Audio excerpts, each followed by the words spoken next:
একাকিত্বের যন্ত্রণা বড় সাংঘাতিক। আপনার ঘরে যদি লক্ষ কোটি টাকারও মাল সামানা থাকে, খাদ্য খাবার ফল ফলাদি সব আছে, শুধু স্ত্রী নাই, মা নাই, বাপ নাই, ছেলে নাই, মেয়ে নাই, কেউ নাই, আপনি শুধু একা, খোদার কসম এই একাকিত্বের যন্ত্রণায় ঘরের সবকিছু না, সারা দুনিয়াটাই আপনার কাছে বিষাদ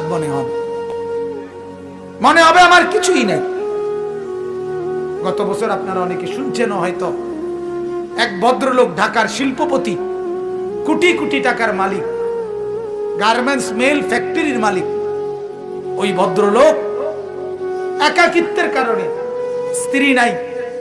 ছেলে নাই, মেয়ে নাই, বিবিও দূরে সরে গেছে, ইউরোপ থাকে, ছেলেও থাকে বাহিরে, মেয়েও থাকে বাইরে, একটা